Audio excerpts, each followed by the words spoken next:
اللهم أرنا الحق حقا وارزقنا اتباعه وأرنا الباطل باطلا وارزقنا اجتنابه آمین یا رب العالمین۔ پچھلے جمعے میں نے ان خوش نصیب لوگوں کا ذکر کیا تھا جن کو اللہ سبحانہ و تعالی حشر کے میدان میں عرش کے سائے تلے ان کو جگہ دیں گے۔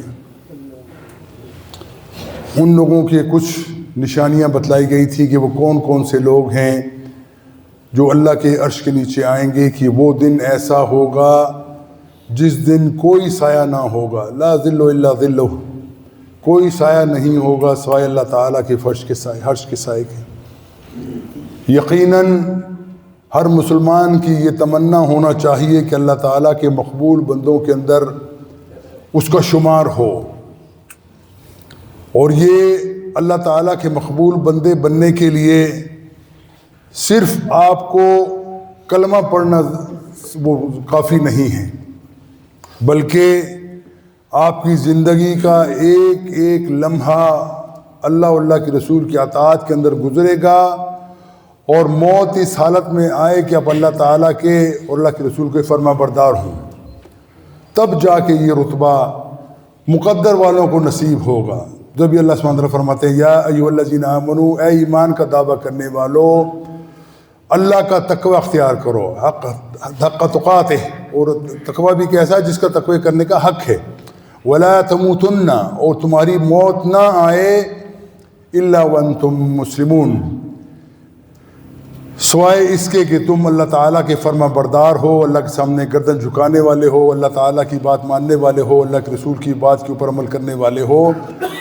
اگر یہ تمہارا حال ہوگا تو تم اپنے آپ کو سمجھ سکتے ہو کہ اللہ تعالیٰ کے مقبول بندوں کے اندر تمہارا شامل ہونا ضروری ہو گیا ہے۔ اور معاملہ اس کے برعکس ہو تو یہ کلمہ آپ کو دنیا کے اندر تو فائدہ دے گا، لیکن کلمے کی آپ نے اگر پڑھنے کے بعد اس پر عمل کرنے کی کوشش نہیں کی تو قیامت والے دن یہ کلمہ ہی آپ کے خلاف گواہی بن کے کھڑا ہو جائے گی۔ یہ قرآن جس کے اوپر ایمان لانا، عمل کرنا ضروری ہے، لازم ہے، اور اگر کوئی شخص اس کے اوپر عمل نہیں کرتا، قرآن کے فرامین کو نہیں سمجھنے کی کوشش کرتا، ان کے اوپر عمل کرنے کی کوشش نہیں کرتا، تو یہ قیامت والے دن یہ قرآن بھی آپ کے خلاف استغاثہ لے کر آ جائے گا کہ یہ لوگ وہ ہیں جنہوں نے مجھے چھوڑ دیا تھا، یہ لوگ وہ ہیں جنہوں نے اپنی زندگی گزارنے کے لیے مجھ سے کوئی روشنی حاصل کرنے کی ضرورت نہیں کی۔ اور یاد رکھیے کہ قرآن سے روشنی حاصل کرنا، قرآن سے ہدایت کرنا، اس سے پہلے یہ ضروری ہے کہ جس شخص کے اوپر یہ قرآن اللہ سبحانہ و تعالیٰ نے نازل فرمایا ہے، آپ اس کے اوپر ایمان لائیں، اس سے محبت کا اظہار کریں، اپنی زندگی کو اس کے مطابق گزارنے کی کوشش کریں۔ تمہارا عقیدہ یہ ہونا چاہیے کہ تمہارے لیے کوئی شخص آئیڈیل نہیں ہے سوائے رسول اللہ صلی اللہ علیہ وسلم کی ذات کے۔ اور یاد رکھو بھائیو، تمام اختلافات سے اور جتنے بھی ریشہ دوانیاں ہیں مسلمانوں کے اندر، فرقہ واریت ہے، جتنے بھی لوگ اپنے آپ کو مختلف فرقوں میں بٹتے ہیں، وہ کہتے ہیں کہ ہم اپنے حق پہ اوپر ہیں، نشانی بتلا دی گئی کہ کون لوگ ہیں جو حق پہ ہیں، کون لوگ وہ ہیں جو ناجی ہیں، کون لوگ وہ ہیں جن کو اللہ سبحانہ و تعالیٰ قیامت والے دن کے سر کے اوپر کامیابی کا تاج سجائے گا۔ تو یاد رکھو وہ وہی شخص ہے جو اللہ کے رسول نے فرمایا جو میرے عمل کے اوپر چلنے والے ہیں، میرے صاحب کی بات کے اوپر چلنے والے ہیں، وہی لوگ ایسے ہیں جن کو اللہ سبحانہ تعالیٰ کامیابی سے سرفراز فرمائے گا۔ اور یہی ایک دعوت ہے جو ہمیشہ دی جاتی ہے کہ اطیعوا اللہ واطیعوا الرسول، اللہ کی اطاعت کرو، اللہ کے رسول کی اطاعت کرو۔ یہ دو چیزیں اگر تم اس پہ کام کرو گے جتنا تمہاری استطاعت ہے، کیونکہ اللہ تعالیٰ فرماتے ہیں لا یکلف اللہ نفسا الا وسعها، اللہ تعالیٰ کسی کے اوپر اتنی پابندی، اتنا زور، اتنے بوجھ نہیں ڈالتا جس کو وہ سہار نہ سکے۔ تو ہم میں سے کون شخص ایسا ہے جو کہہ رہے کہ ہم قرآن نہیں سمجھ سکتے؟ کون ایسا بندہ ہے کہ جو کہے کہ ہم اللہ کی حدیث کو نہیں سمجھ سکتے؟ اگر دل میں تمنا ہے پھر تو سب کچھ آسان ہے، اور اگر دل میں اگر تمنا آپ کے نہیں ہے کہ آپ نے اللہ کے رسول کی بات کو ماننا ہے تو پھر جتنے بہانے بنا لو۔ حقیقت یہی ہے کہ ہر شخص کے لیے آسان کر دیا گیا۔ قرآن کے اندر خود اللہ تعالیٰ نے بتایا کہ میں نے یہ اللہ کا ذکر نازل کیا ہے، لیکن بہت آسان ہے تاکہ کوئی شخص بھی چاہے اس سے فائدہ حاصل کر سکتا ہے، لیکن اس کے لیے دل کے اندر تڑپ ہونا لازم ہے کہ دل کے اندر تمہاری تمنا یہ ہو کہ میں نے قیامت والے دن سوال جواب کا معاملہ جو قبر میں ہوگا اور اس کے بعد نتائج جو قیامت والے دن نکلیں گے اس کے اندر میں کامیاب ہو جاؤں، اور کامیابی کے لیے شرط یہی ہوگی کہ آپ دیکھ سکیں کہ آپ نے اللہ کے رسول کی باتوں پہ کتنا عمل کیا ہے، اور آپ کے پاس کوئی چیز ڈھکی چھپی نہیں ہے، ہر چیز واضح ہے کہ آپ کے سامنے کوئی چیز ایسی نہیں جو پوشیدہ ہو۔ اللہ سبحانہ و تعالیٰ نے اپنی زندگی کے اندر اللہ کے رسول کو بھیجا، ایسی ہدایت دے کر بھیجا جو عام فہم تھی، ہر بندہ سمجھتا تھا۔ اور کون بندہ ایسا ہے جو سمجھے کہ ہم اللہ کے رسول کی بات کو نہیں مانتے؟ کوئی بندہ ایسا آپ کو نہیں ملے گا۔ لیکن جب فرقہ واریت میں آتے ہیں پھر اللہ کے رسول کی بات کو علیحدہ چھوڑ دیتے۔ اور یاد رکھیے، اللہ کے رسول کی سنت کو سمجھنے کے لیے ہمیں ان کی زندگی کا مطالعہ کرنا پڑتا ہے، ان کی زندگی کا طور طریقہ دیکھنا پڑتا ہے کہ اللہ کے رسول نے کیسی زندگی گزاری ہے، لوگوں کے ساتھ تعلقات کیسے رکھے ہیں، لوگوں کو کس چیز کی دعوت دی ہے، اور وہ دعوت ایسی ہے کہ کوئی چیز اس سے پوشیدہ نہیں ہے، کوئی چیز مخفی نہیں ہے، ہر چیز اللہ کے رسول صلی اللہ علیہ وسلم نے ہمیں بتلا دی اور کھول کے بتلا دی۔ آج میں بتاؤں کہ دنیا کے اندر امت مسلمہ مختلف فرقوں میں بٹی ہوئی ہے، اور یہ فرقے بے تحاشا ہیں جو اسلام کے نام کے اوپر پیدا کیے گئے ہیں۔ اور اللہ کے رسول کی حدیث بھی ہے کہ میری اس سے پہلے جو قوم گزری ہے بنی اسرائیل، وہ 71 اور 72 فرقوں میں تقسیم ہوئی، میری امت 73 فرقوں میں تقسیم ہو جائے گی۔ صحابہ نے پوچھا یا رسول اللہ وہ کون سا فرقہ ہے جس پر ہم عمل کر کے اللہ تعالیٰ کی خوشنودی حاصل کر سکیں؟ اللہ کے رسول نے فرمایا کہ جو میرا راستہ میرے اصحاب کا راستہ ہے وہ ہے سب۔ اور دعوے سے میں کہا کرتا ہوں قرآن کو سمجھ لو، ترجمہ پڑھ لو اس کا، اور اس کے بعد اللہ کے رسول کے فرامین کو سمجھو، پڑھو، کوئی مشکل کام نہیں۔ یہ لوگوں نے ایسے ہی بنا دیا کہ قرآن کو سمجھنا بہت مشکل ہے، حدیث کو سمجھنا بہت مشکل ہے۔ اللہ تعالیٰ آپ کو ہدایت نصیب کر دے گا۔ رسول اللہ صلی اللہ علیہ وسلم کی بات کو ماننا کتاب بخاری ہے، مسلم، اس کے علاوہ حدیثوں کا بڑا مجموعہ ہے، تو آپ کو مشکل میں نہیں ڈالنا کہ آپ سب کے ساتھ نہیں پڑھ سکتے۔ آپ لوگ بخاری پڑھ لو، مسلم، جو سکھا عقائد والے علماء ہیں، لوگ ہیں، ان سب کا یہ نظریہ ہے، سب کا یہ عقیدہ ہے، سب کی اس بنیاد کے اوپر قائم ہے کہ قرآن کے بعد صحیح ترین کتاب بخاری ہے، مسلم ہے، یہ اللہ کے رسول کے فرامین کا مجموعہ ہے، صحیح ترین کتاب، سب اس کے اوپر عمل کرتے ہیں، سب اس کے اوپر ایمان رکھتے ہیں، کوئی شخص انکار نہیں کرتا کہ یہ درست نہیں ہے، یہ بات 100% درست ہے۔ لیکن مسئلہ جب آتا ہے اپنی فرقہ واریت کا، اپنے مذاہب کا، تو پھر ہم کہتے ہیں نہیں جی ہم تو اپنے امام کو مانتے ہیں، امام کے بغیر نہیں مانتے۔ یہ فرقہ واریت سے سب سے بڑا ہمارا رجحان جو بہتا ہے وہ اسی لیے ہے کہ ہم اللہ کے رسول کی بات کو علیحدہ چھوڑ دیتے ہیں اور اپنے امام کی بات کو، وہ امام بھی ہم نے خود بنائے ہیں۔ میں ہمیشہ کہا کرتا ہوں بھائیو، چاروں ائمہ کو دیکھ لو رحمت اللہ علیہ مجمعین، اللہ ان کے اوپر کروڑوں رحمتیں نازل فرمائے، ان کی سچائی اور حقانیت کے اندر کوئی شک نہیں ہے، کسی کو بھی شک نہیں، ہمیں بھی شک نہیں۔ لیکن کسی امام نے یہ نہیں کہا کہ میرے نام سے تم فرقہ واریت بناؤ، کسی امام نے یہ نہیں کہا کہ میری بات ضرور مانو، بلکہ تمام ائمہ، ابو حنیفہ، امام شافعی، امام حنبل، امام مالک رحمت اللہ علیہ مجمعین، ان سب کا یہ قول ہے کہ جب ہماری بات کے مقابلے کے اندر اللہ کی رسول کی حدیث آ جائے، ہماری بات کو اٹھا کے دیوار پہ دے مارو۔ اب اس چیز کو عملی بنانے کی ضرورت ہے،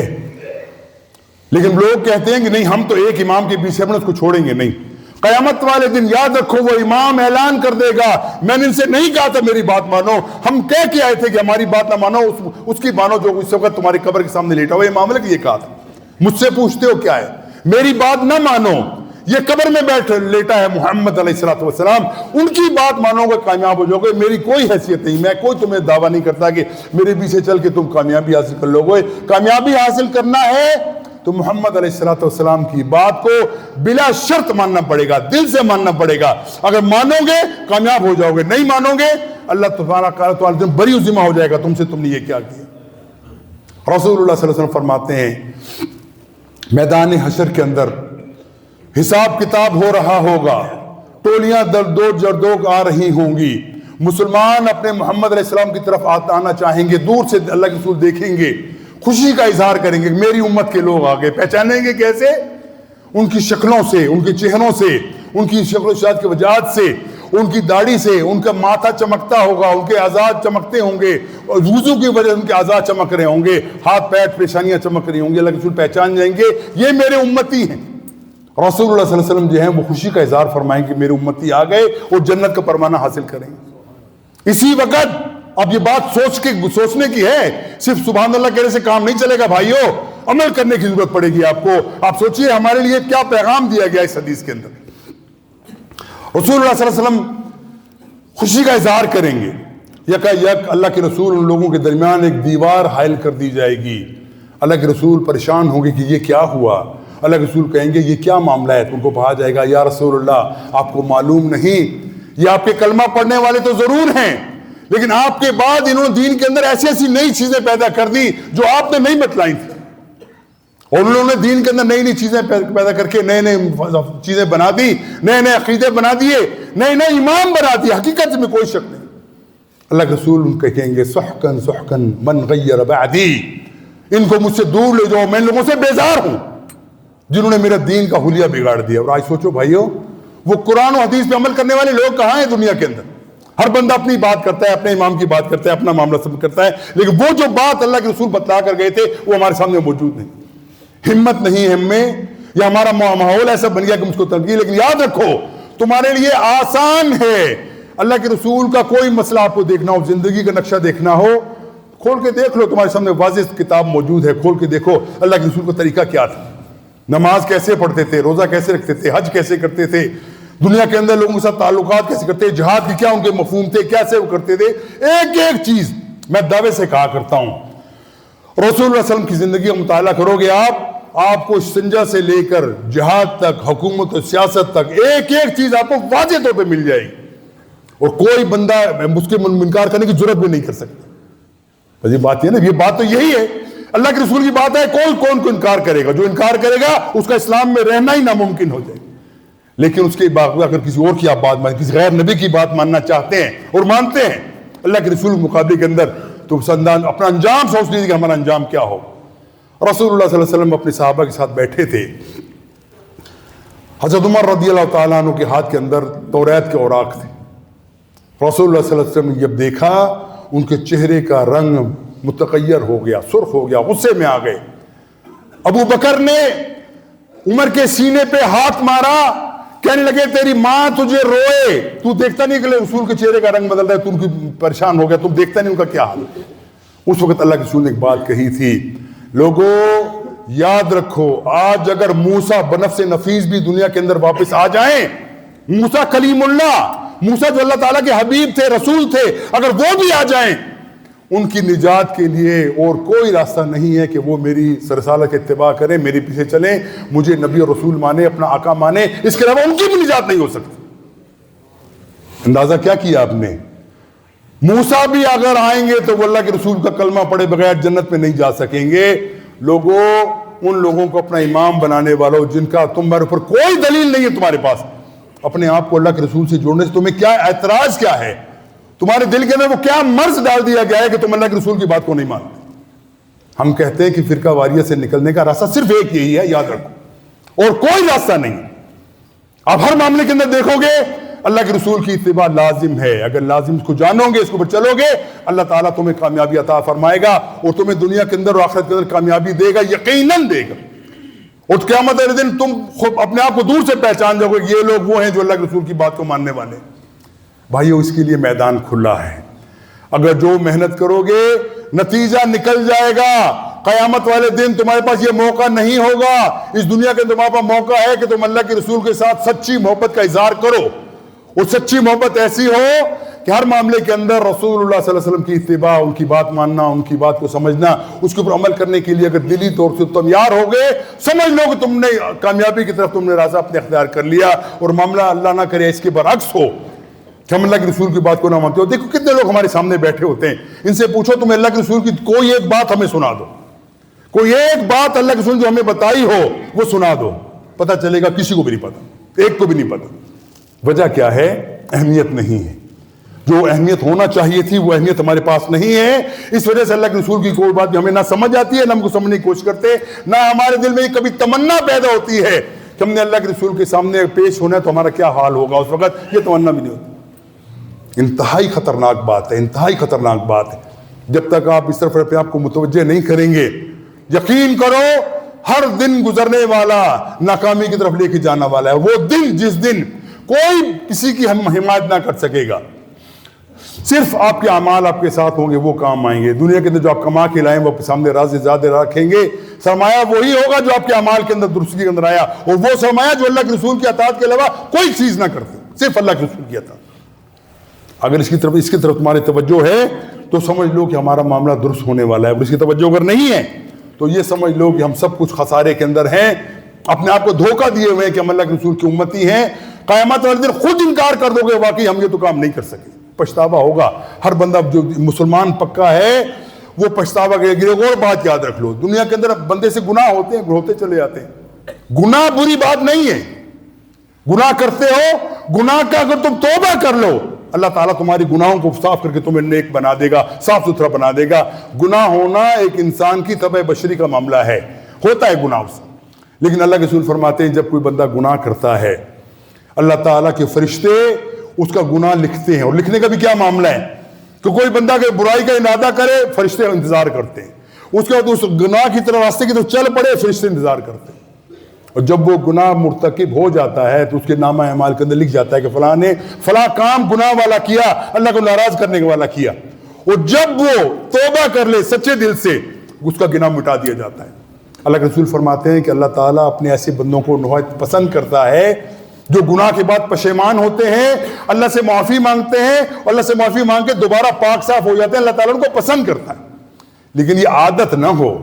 ایسا نہ ہو کہ ہم یہ سمجھیں کہ بس ٹھیک ہے گناہ کر لیا توبہ کر لیں گے، ایسا نہ ہو۔ نیت کیا ہو، غلطی ہو گئی تم سے، پچھتاوا ہو گیا، اللہ تعالیٰ سے کو آئندہ ارادہ کر لو کہ یہ کام میں نے دوبارہ نہیں کرنا۔ اور دوسرا دیکھیے اللہ تعالیٰ کا کتنا بڑا احسان ہے ہم مسلمانوں کے اوپر۔ جیسے فرشتہ ہے نا وہ لکھنے والا ایک گناہ لکھ رہا ہے سارا، اور ایک فرشتہ جو ہے وہ نیکیاں لکھتا جا رہا ہے۔ آپ نے کوئی نیکی کا کام کیا، کرنے کا ارادہ کیا، آپ نے جیسے ہی ارادہ کیا فرشتہ فوراً لکھ لے گا اس نے ارادہ کر لیا، آپ کو اجر دے دیا جائے گا۔ جب آپ لکھ چکو گے وہ اجر کو بڑھا دیا جائے گا، سینکڑوں گنا بڑھا کے آپ کو بتایا جائے گا کہ آپ کے اجر کتنا لکھا گیا ہے۔ گناہ والا اور ثواب والا معاملہ دیکھیے کتنا مختلف ہے۔ گناہ کرو گے تب لکھا جائے گا، لیکن ارادہ نیکی کرو گے لکھتے ساتھ کرتے ساتھ اللہ تعالیٰ تمہارے نامہ اعمال کے اندر یہ لکھ دے گا۔ یہ بھائیو کتنا بڑا احسان ہے اللہ تعالیٰ کا ہمارے اوپر کہ اللہ تعالیٰ ہمیں دوبارہ صاف ستھرا کرنا چاہتا ہے۔ اللہ کے رسول کی ایک اور حدیث قدسی ہے، اللہ کے رسول فرماتے ہیں کہ اگر تم لوگوں میں سے ایسے لوگ پیدا ہو جائیں، تمہاری قوم میں ایسے لوگ پیدا ہو جائیں جو گناہ کرنا چھوڑ دیں، تو اللہ سبحانہ تعالیٰ کہتے ہیں کہ میں تمام لوگوں کو نیست و نابود کر کے ایسے لوگ پیدا کروں گا جو گناہ کرنے کے بعد مجھ سے توبہ کریں گے، میرے سامنے حضور ہوں گے، میرے سامنے پیش ہو کے نادام ہوں گے، نادم ہوں گے، اپنی آنکھوں سے آنسو بہائیں گے، اپنی مغفرت چاہیں گے، میں ان کو مغفرت کر دوں گا، مجھے ایسے لوگ پسند۔ بھائیوں یہ بات ہمارے لیے اللہ تعالیٰ نے کتنی بڑی نعمت کا معاملہ رکھا ہے کہ ہم اللہ تعالیٰ کے انعامات کو حاصل کرنے کے لیے، اور یہ کھلی چھوٹ ہے دنیا کے اندر، جب بھی توبہ کر لو۔ لیکن یاد رکھو اگر تمہارا موقع ایسا ہوا کہ تم گناہوں کے اندر مبتلا ہوئے، توبہ نہ کی، تمہاری موت آ گئی، پھر تمہارا انجام جو ہے وہ دیکھ لو، دو چیزیں ہوں گی۔ اگر آپ کا عقیدہ درست ہے، عقیدہ کیا ہے؟ ایک اللہ کو مانتے ہو، وہی حاجت روا ہے، مشکل کشا ہے دنیا کے اندر، اس سے علاوہ کوئی کام کرنا ہے، اس سے امید ہے، اسی سے خوف ہے، اگر یہ تمہارا عقیدہ پکا ہے۔ اور دوسرا عقیدے کا دوسرا رخ کہ آپ کے سامنے رسول اللہ علیہ وسلم کو سمجھتے ہو کہ یہ آخری رسول ہیں، نبی ہیں، رسول ہیں، ہمارے سب سے بڑا مربی ہیں، ہمارے مرشد ہیں، اور اس کی زندگی کے اوپر چل کے ہی ہم آگے چل پڑیں گے، اور آپ کا یہ عقیدہ پکا ہے اور اس عقیدے کے اوپر آپ عمل پیرا بھی ہیں۔ اگر گناہ کیا ہوا ہو، آپ کی حضوری ہو گئی، آپ گناہوں کی معافی نہیں مانگ سکتے، گناہ کبیرہ کی، چھوٹے گناہوں کی میں بات نہیں کر رہا، چھوٹے گناہ تو اللہ کے رسول فرماتے ہیں کہ تم وضو کرو گے تمہارے گناہ جھڑ جائیں گے، تم اچھی باتیں کرو گے اللہ تعالیٰ تمہارے گناہوں کو جھاڑ دے گا، لیکن گناہ کبیرہ جو ہیں اس کی توبہ کرنا لازم ہوگا۔ اور ایسے لوگ اگر خدا نہ خواستہ اللہ کے سامنے پیش ہو جائیں، مسلم تھے، عقیدہ درست تھا، گناہ ہو گئے ان سے،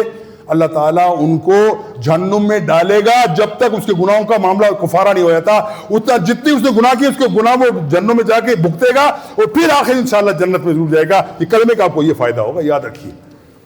کلمے کا یہ فائدہ ہے۔ اور جو لوگ اس حالت میں جو اللہ کے سامنے پیش ہوئے کہ ان کے عقیدے کے اندر شرک شامل تھا، وہ قیامت تک رہے گی، کمال سے لے کر جب تک وہ زندگی ہے، زندگی تو آباد کی ہے، کبھی وہ جنت میں نہیں جائیں گے جو اللہ کے ساتھ شرک کرتے ہیں۔ تو شرک سے بچ جاؤ اور اپنے گناہوں کے اوپر صبح شام توبہ کرو، اپنے آپ کو سنبھال کے رکھو کہ ہم اللہ تعالیٰ ہم نے پیش ہونا ہے، اور پیش ہو کے ہم نے اپنی صفائی پیش کرنی ہے۔ اور وہ صفائی کا معاملہ کیسا ہے کہ آپ وہاں پہ دنیا کے اندر دھوکہ دیتے نا، وکیل کھڑا کر لو بڑا ٹاپ کا، آپ کو اس کی تمام جھوٹی بات کو بھی سچی ثابت کر دے گا، عدالت سے فیصلہ لے گا، یہ ہوتا ہے دنیا کے اندر۔ لیکن وہ ایسا موقع ہوگا کہ کوئی ایسی دو نمبری قوامات کوئی نہیں کر سکے گا، کیونکہ آپ کے اپنے اعضاء و جوارے، آپ کی انگلیاں، آپ کی آنکھیں، آپ کے کان، آپ کے پیر، یہ خود بول اٹھیں گے کہ اس بندے نے یہ مجھ سے کام لیا تھا۔ اللہ تعالیٰ ہمارے تصرف میں دیا ہوا نا سب کچھ، ہماری آنکھیں جس کو ہم چاہے دیکھیں، جس کو نہ چاہے نہ دیکھیں، ہمارے ہاتھ جس کو پکڑے، ہمارا جی چاہے تو نہ پکڑیں، ہمارے کان جس چیز کو سنے اور جس کو نہ سنے، ہماری مرضی کے اندر ہے، ہمارے تابع اللہ نے بنا کے دیے۔ لیکن قیامت والے دن یہ چیزیں آزاد ہو جائیں گی، ہمارے تمام ہاتھ، پیر، کان، دل، دماغ، ہر چیز ہمارے قابو میں نہیں ہوگا۔ وہ حق بولے گا کہ مجھ سے ساتھ اس نے یہ کام کیا تھا، وہ کوئی جھوٹ نہیں بول سکے گا۔ میری پڑھے لکھے لوگوں سے گزارش ہے کہ اللہ کے بندو، دنیا کے اندر سائنس پڑھ لی تم نے، فزکس پڑھ لیا، کیمیا پڑھ لیا، الجبرا پڑھ لیا، کمپیوٹر سائنس پڑھ کے میڈیکل ڈاکٹر بن گئے تم، آٹونل سب چیز بن گئی تم نے، تمام ڈگریاں حاصل کر لی، لیکن دین کی طرف توجہ نہ ہوئی۔ یہی ڈگریاں قیامت والے دن تمہارے منہ پہ دے ماری جائیں گی کہ تم نے سب سے بڑی ڈگری حاصل کرنے کی کوشش کیوں نہیں کی، اللہ کے رسول کی بات کو ماننے کے لیے تیار کیوں نہیں ہوئے۔ آج جو تمہارے میدان میں تمہیں پتہ چلے گا دنیا کے اندر تم کیا کرتے رہے ہو، وہ پچھتاوے کا دن ہوگا بھائیو، اور اس کے لیے اپنے آپ کو تیار کر لو۔ اب وہ مسئلہ وہ جو تھا وہ تو راستے میں ہی رہ گیا کہ میں نے پچھلے دن میں عرض کیا تھا آپ کے سامنے 7 لوگ ایسے ہیں جن کو اللہ تعالیٰ اپنے عرش کے سائے کے تحت پناہ دے گا۔ نمبر 1 عادل حکمران، ایسا حکمران جو عدل کرنے والا ہو، جو اللہ تعالیٰ سے خوف کرنے والا ہو، اپنے ذاتی مقاصد کو حاصل کرنے والا نہ ہو، ہمیشہ اپنی عوام کے سامنے خادم بن کے رہنا والا ہو، اپنے آپ کو مخدوم نہ بنائے، خادم بنے قوم کا۔ اور اس کا نقشہ پیش کر دیا رسول اکرم صلی اللہ علیہ وسلم کے اصحاب نے، خلفائے راشدین نے نقشہ پیش کر دیا کس طریقے سے اپنی قوم کے خادم بن کے رہے۔ پہلا بندہ یہ ہوگا۔ دوسرا وہ نوجوان جو جوانی کے اندر توبہ کر کے اللہ تعالیٰ کی طرف رجوع کر جائے، اس کو اللہ تعالیٰ اپنے عرش کے نیچے جگہ دیں گے کہ یہ بندہ وہی ہے کہ جوانی میں اسے اللہ کے سامنے رجوع کر لیا۔ تیسرا جس شخص کا دل مسجد میں لگا ہو۔ چوتھا جو اللہ کے ساتھ ہی دوستی رکھے، اسی کے لیے دشمنی رکھے۔ پانچواں وہ جس کو کوئی عورت، خوبصورت عورت کسی طرف بلائے، وہ کہے کہ میں مسلمان ہوں، اللہ سے ڈرتا ہوں، میں تمہاری بات کیوں ماننے کو تیار نہیں ہوں، اللہ تعالیٰ اس کو بھی عطا کر دے گا۔ اور 6ویں بات ہے جو خاموشی سے صدقہ کرتا ہو، اپنے ایک ہاتھ سے دیتا ہو، دوسرے ہاتھ کو پتہ بھی نہیں چلتا ہو، مال کو اللہ کے راستے میں خرچ کرتا ہو، اللہ تعالیٰ اس کو بھی کریں گے۔ اور چوتھا اور 7واں نمبر وہ جو تنہائی میں اللہ کو یاد کرے۔ یہ بھائیو بہت بڑا زبردست نسخہ ہے۔ یہ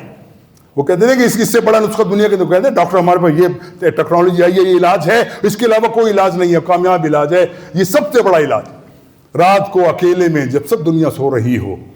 ماں باپ ہیں، بیٹے ہیں، بچی ہیں، بیوی، سب سو رہے ہو، اللہ کے خوف سے اٹھ جاؤ، رجوع کرو، اکیلے کمرے کے اندر اندھیرا کر کے کھڑے ہو جاؤ اللہ کے سامنے مناجات کرو، نوافل پڑھو، اللہ کے سامنے کھڑے ہو کے اللہ تعالیٰ سے استغاثہ کرو، سب معاملہ کرو۔ یہ سب سے بہترین عمل ہے، اور اللہ تعالیٰ تمہاری تمام دعاؤں قبول فرماتا ہے۔ اللہ کے رسول فرماتے ہیں اللہ تعالیٰ رات کے پچھلے پہر کے اندر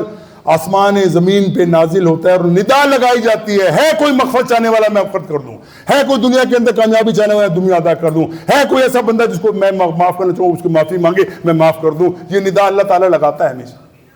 جو اس کو مان لے گا کامیاب ہو جائے گا، اور جو اس سے اپنے آپ کو چھڑا لے گا دنیا اور آخرت دونوں تباہ ہو جائے گی۔ اللہ تعالیٰ سے دعا مانگتے ہیں کہ اللہ تعالیٰ ہمیں اللہ کے رسول کے ساتھ سچی محبت عطا فرمائے، اور ہمیں صرف محمدی بننے کی توفیق عطا فرمائے۔ وآخر دعوانا الحمدللہ رب العالمین۔ ربنا آتنا فی الدنیا